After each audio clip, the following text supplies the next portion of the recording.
Concave virtual वड्डी बनांदा, convex mirror virtual image छोटी बनांदा, स्मॉल इन साइज। किस तरह? आओ आप डायग्राम पूरी कर लेते हैं। एक मिनट का काम आ, चक दो फटे। किस तरह वड्डी बनूगी डायग्राम, छोटी किया बनूगी? मान लो आह ऑब्जेक्ट है ए बी, आ रे गई टकराई बैंड हो गई, ठीक है जी। इन्हों पिछले बताया that will pass through focus, आ सेंटर के लिए चल जाऊगा और ये सेंटर चल जाऊगा। कम हो गया। आ पोल है बेटा, पोल से लिख देना। चलो एक पोल वाला आई टकराई आ बैंड होगी, ठीक। प्रोसीड करो बैकवर्ड। अब बता दी मिल गया और इतने मिल गया बेटा, जितने मिली आ की बन गई अपनी इमेज। ये वर्चुअल है क्योंकि मैं मिलाया बताया वर्चुअल। ओके बेटा, ये सी साडा topic image found by spherical mirror convex. ठीक है बेटा, समझ आ गई होनी है। वीडियो पॉज करो, रोको। हुणे जो किन्ने क्वेश्चन एक नंबर के बन जाते हैं, किन्ने क्वेश्चन एक नंबर के बन जाते हैं बेटा, तुसीं सोच भी नहीं सकते। मैं तां ही कह रहा कि पढ़ना प्रॉपर पढ़ना, नाले देखो बोर्ड की तैयारी नाले टेस्ट की तैयारी चंगी तरह ही पढ़िया जाए तो बहुत वधिया है। साइन कन्वेंशन की मैं गल करदा बेटा, साइन कन्वेंशन सिर्फ 3 ने, चाहे कनकेव मिरर चक लो, चाहे कन्वेक्स चक लो। सुनो साइन कन्वेंशन क्या है। पहला पॉइंट है बेटा कि ऑब्जेक्ट हमेशा लेफ्ट हैंड साइड से होगा, ऑब्जेक्ट हमेशा कितने होगा? लेफ्ट हैंड साइड से होगा। दूसरा पॉइंट है कि जो डिस्टेंस होती है वो हमेशा पोल तो मापनी है, डिस्टेंस हमेशा पोल तो मापनी है। मान लो जी उरे किते मान लो ए बी ऑब्जेक्ट लिखिया पे है, तुसी ने ए पी लिखिया, ये गलत आ, तुसी पी ए लिखना है। डिस्टेंस हमेशा पोल तो मापनी है, distance is always measured from the pole. तीसरा पॉइंट ये है जिधर नु रे जाती है, मान लो एवें रे जा रही है, ठीक, एवें रे जा रही है, जिधर नु रे जाती है तुसी उधर नु मापोगे पॉजिटिव, उस तो ऑपोजिट मापोगे नेगेटिव। मेरे कहने का भाव ये है कि मान लो चलो मैं इत्थे एक ए डैश बी डैश बनाता थोड़ा समझाने वास्ते बेटा। मैं तुम कहा मान लो ये कहा कि 5 है, उंज बोलता उंज, ये मान लो 10 है, ठीक है। हम मैं तुम पूछा कि बेटा पी ए कितना, तुसी कहोगे -5, मैं पूछा पी ए डैश कितना +10, किवें पता किवें लगे बेटा, मेरी गल ध्यान सुननी है। तीजा पॉइंट की कहता कि जिधर नु रे जाती है उधर नु मापांगे पॉजिटिव, वो तो ऑपोजिट मापांगे negative.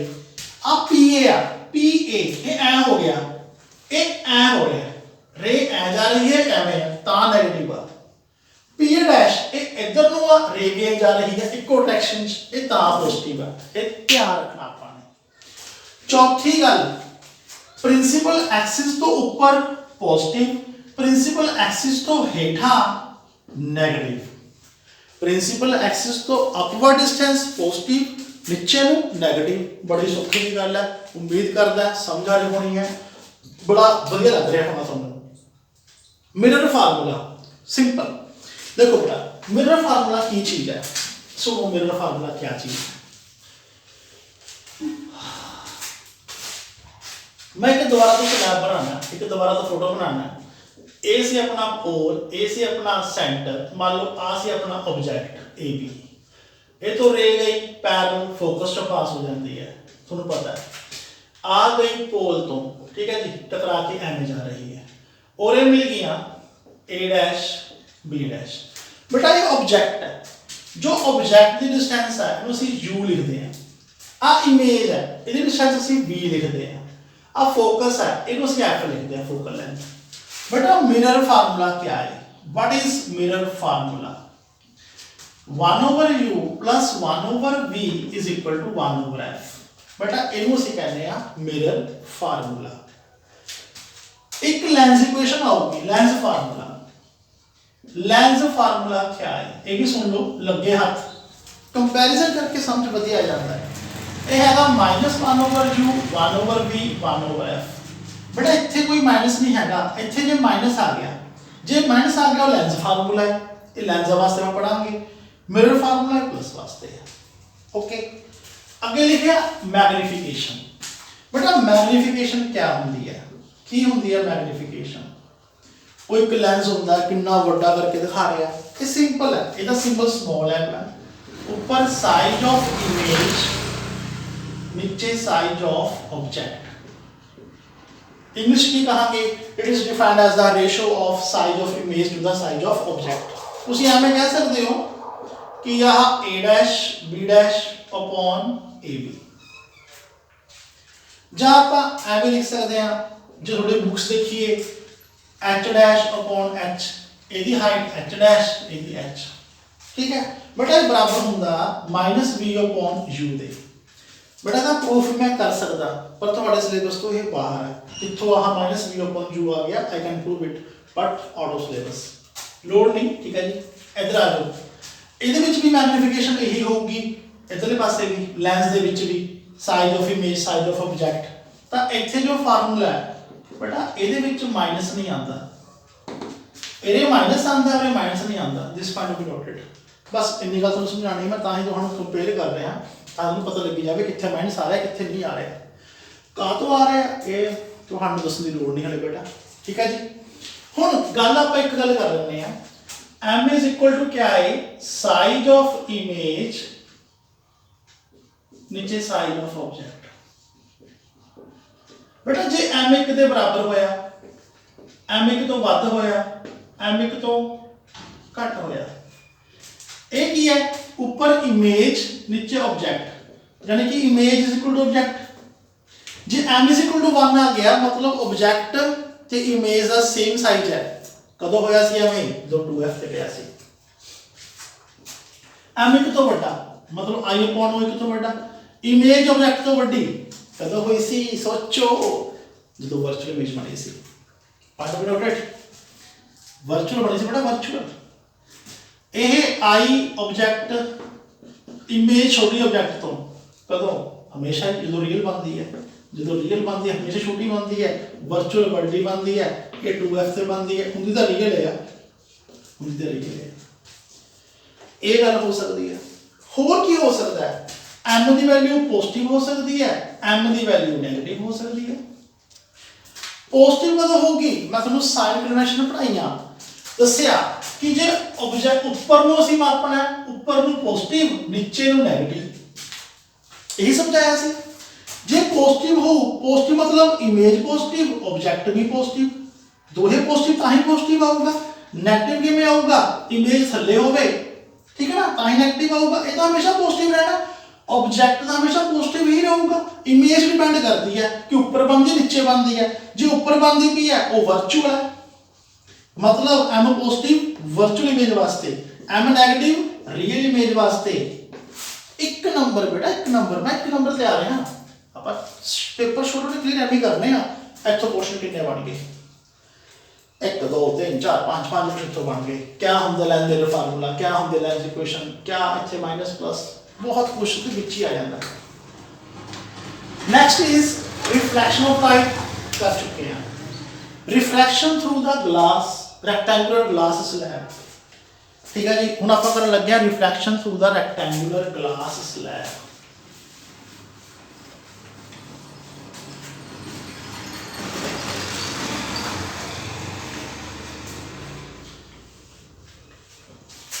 Refraction through the rectangular glass slab, बेटा ये टॉपिक कोई खास गल नहीं है, जिवें आ ग्लास स्लैब आ मैं वैसे बनाया सीगा, इहनूं असीं प्रैक्टिकल कर सकते हैं। जिवें आ रे आई सी, आके इसे टकराई, ये बैंड होगी, बैंड होके फिर इसे टकराई, ये वापस चलेगी। हाँ incident ray C, incident ray, emergent ray, refracted ray, angle I, angle R, बेटा आ वाला एंगल, ये दोनों एंगल इक्वल होंगे, क्या बोला मैं, इक्वल होंगे, क्योंकि ਅਸੀਂ मैथ यूज कर लेने हैं, अल्टरनेट एंगल ये भी आर होगा। बेटा आह वाला एंगल, ये एंगल ऑफ इमरजेंस होगा, एंगल ऑफ इमरजेंस, पर यह एंगल आई के बराबर होगा। जिस एंगल ते ग्लास स्लैब च रे एंटर करती है उस एंगल से बाहर जाती है, मतलब इंसिडेंट रे एंड रिफ्लैक्टेड रे ये दोनों पैरेलल होंगे। क्या होंगे? ये पैरेलल। बड़ा प्रैक्टिकल काम आ, ये कुछ है नहीं कुछ होर दसन वाला तुहानू, ठीक है? ये जो होर नहीं कुछ दसन वाला है, प्रैक्टिकली आप कर सकते हैं। पिन्ना ला के पग पिंजियां होंदियां हैं वो लगा के करना है।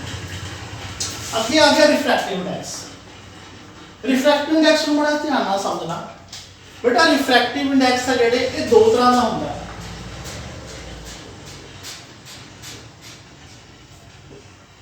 एक होंदा एब्सोल्यूट रिफ्रैक्टिव इंडेक्स,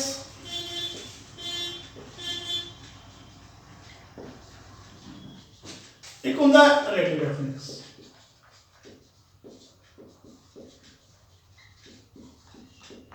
ये तो सिंपल तुमको पता है म्यू। एक ही है simple, this is c upon v, मतलब c की है speed of light in air to the speed of light in medium. Refractiveness क्या होता है? It is defined as the ratio of speed of light in air to the speed of light in medium, that is the refractive index. बेटा ये गल air की हो रही है, ठीक है ना? जो एयर टू किसी भी जाना है, मान लो ग्लास जाना है, वाटर च जाना है, किसी भी चीज़ का बेटा असं जो रिफ्रैक्टिव इंडेक्स पता करते हैं, मान लो मैं आपको कहा कि ਇਹਦਾ ਆਪਾਂ रिफ्रैक्टिव इंडेक्स पता करना है, एक पत्ती जी है बेटा, पत्ती है चाहे ਜਾਂ प्लास्टिक है कुछ भी है बेटा, वो हैगा तो हवा दे विच ही है ना। मैं कित्थे आ, भावें मैं कमरे विच आ, मेरे आले दुआले तो हवा ही है ना। ਅਸੀਂ refractive index with respect to air पता करते हैं। क्या बोलिया? विद रिस्पेक्ट टू एयर, ਉਹਨੂੰ ਅਸੀਂ ਕਹਿੰਦੇ ਆ ਐਬਸੋਲੂਟ ਰਿਫਰੈਕਟਿਵ ਇੰਡੈਕਸ। पर ਜਦੋਂ ਇੱਥੋਂ ਦੇਖੋ ਉਹਨੇ ਕੀ ਹੈ, ਲਾਈਟ 에ਅਰ ਟੂ ਗਲਾਸ ਗਈ ਹੈ, ਪਰ ਜਦੋਂ ਲਾਈਟ ਮੰਨ ਲਓ ਪਾਣੀ ਹੈ, ਵਾਟਰ ਹੈ, ਵਾਟਰ ਆ ਪਾਣੀ ਚ ਸਲੈਬ ਪਈ ਹੈ, ਪਰ ਜਦੋਂ ਉਹਨੇ ਮੈਂ ਦੁਬਾਰਾ ਬੋਲਦਾ, ਉਹਨੇ ਕੀ ਬੋਲਿਆ? ਲਾਈਟ 에ਅਰ ਟੂ ਗਲਾਸ ਗਈ ਹੈ, ਪਰ ਜਦੋਂ ਲਾਈਟ ਕਿਸੇ ਇੱਕ ਮੀਡੀਅਮ ਤੋਂ, दैट इज मीडियम फर्स्ट, क्योंकि वाटर एक मीडियम है, ये मान लो ग्लास लैब है, ये मीडियम सेकंड है। जो लाइट एक मीडियम तो दूसरे मीडियम च जाती है, ठीक है जी, उस टाइम असी बोलते हैं रिलेटिव रिफ्रैक्टिव इंडेक्स। उस टाइम असी यूज करते हैं, मान लो ए वाले मीडियम का रिफ्रैक्टिव इंडेक्स μ1 है, ਇਹਦਾ μ2 है, ਜਿਹੜਾ μ1 है, चलो आप करते हैं सिंपल, ये वाटर है ना, ये वाटर है ना, ये ग्लास है। रिफ्रैक्टिव इंडेक्स ऑफ वाटर, ਤੁਸੀਂ ਨੇ ਵਾਟਰ ਦਾ ਪਤਾ ਕੀਤਾ ਹੋਇਆ ਅਲੱਗ ਤੋਂ, ਉਹ 에ਅਰ ਨਾਲ ਪਤਾ ਕਰਿਆ ਹੋਇਆ। ਤੁਸੀਂ ਰਿਫਰੈਕਟਿਵ ਇੰਡੈਕਸ ਪਤਾ ਕੀਤਾ ਹੋਇਆ ਗਲਾਸ ਦਾ, ਉਹ ਪਤਾ ਕਰਿਆ ਹੋਇਆ ਗਲਾਸ ਦਾ, 에ਅਰ 'ਚ ਪਤਾ ਕਰਿਆ ਹੋਇਆ ਅਲੱਗ ਤੋਂ। ਹੁਣ ਅਸੀਂ ਵਾਟਰ ਤੇ 에ਅਰ ਇਕੱਠੇ ਰੱਖਤੇ, ਹੁਣ ਹੋ ਕੀ ਰਿਹਾ ਕਿ ਵਾਟਰ ਦੇ ਵਿੱਚੋਂ ਲਾਈਟ ਗਲਾਸ 'ਚ ਜਾ ਰਹੀ ਹੈ, ਤਾਂ ਇੱਥੇ ਅਸੀਂ ਕੀ ਲਿਖਾਂਗੇ? ਇੱਥੇ ਜੋ ਲਿਖਾਂਗੇ that is relative refractive index। Water to glass जा रही है, ਅਸੀਂ ਲਿਖਾਂਗੇ refractive index of water, refractive index of glass, sorry, refractive index of glass with respect to water, that is equal to refractive index of glass upon refractive index of water with respect to air, with respect to air, अलग अलग ने। ਇਹਨੂੰ ਅਸੀਂ ਕਹਿੰਦੇ ਆ relative refractive index। a mu g जो glass विच velocity है, मान लो इत्थे वेलोसिटी v2 है और मान लो वेलोसिटी v1 है, तो इहनू की लिखांगे a mu g, a वही है, देखो एयर टू ग्लास है, a mu g इत्थे भी लिख सकते हैं। ये तो सिंपल होता है speed of light in air to the speed of light in medium, c upon v, मैं लिख सकता हूं c upon velocity in glass v2, c upon velocity in water, water बाहर है, मान लो यहां v1 है और वेलोसिटी, तो c c कैंसिल, तो की आ गया, ये आ गया v1 upon v2, that is the relative refractive index. मतलब एक मीडियम ਦਾ ਦੂਜੇ ਮੀਡੀਅਮ ਦੇ ਵਿੱਚ ਜੋ ਦੋਨੋਂ ਮੀਡੀਅਮ एयर ਨੂੰ ਛੱਡ ਕੇ ਹੋਣ, ਕੋਈ ਹੋਰ ਦੋ ਮੀਡੀਅਮ ਹੋਣਗੇ। ਓਕੇ ਜੀ, ਅੱਗੇ ਬੇਟਾ ਆਪਣੇ ਕੋਲੇ ਆ ਕੁਝ ਵੈਲਿਊਜ਼ ਟੇਬਲ ਦਿੱਤਾ ਹੋਇਆ ਹੁੰਦਾ, ਵਾਟਰ ਦੇ ਵਿੱਚ 1.33 ਹੈ, ਗਲਾਸ ਵਿੱਚ 1.52 ਹੈ, ਬਹੁਤ ਬੜਾ ਟੇਬਲ ਹੈ, ਠੀਕ ਹੈ। ਜਿਹਦਾ ਵੱਧ ਜਿੰਨਾ ਰਿਫਰੈਕਟਨੈਸ ਜ਼ਿਆਦਾ ਹੋਊਗਾ ਉਹ ਉਨਾ ਵੱਧ ਸੰਘਣਾ ਹੋਊਗਾ, ਡੈਂਸਰ ਹੋਊਗਾ, ਮੇਨ ਗੱਲ ਇਹ ਹੁੰਦੀ ਹੈ, ਠੀਕ ਹੈ। ਜਿਵੇਂ ਤੁਹਾਨੂੰ ਕਿਹਾ ਜਾਵੇ ਕਿ रिफ्रैक्टिव इंडेक्स 1.33 है फॉर वाटर मान लो, ठीक है। ਇਹਦਾ क्या मतलब है? ਇਹਦਾ मतलब की होया, देखो म्यू की होता है C upon V, तो V क्या होगा C upon म्यू, तो V क्या होगा C upon 1.33। मतलब जो वेलोसिटी है मीडियम ਦੇ ਵਿੱਚ ਉਹ 에ਅਰ ਨਾਲੋਂ डिवाइड बाय 1.33 है, ਇੰਨੇ टाइम घट है, ਜਾਂ मैं कह लो आई नहीं कहना बस अपने कि ਇੰਨੇ टाइम घट है। ओके बेटा, रिफ्रैक्शन बाय लेंसेस ਇਹ ਆਪਾਂ ਇੱਕ ਹੋਰ ਵੀਡੀਓ ਬਣਾਵਾਂਗੇ। दैट्स ऑल बेटा, पार्ट 2 करांगे ਆਪਾਂ।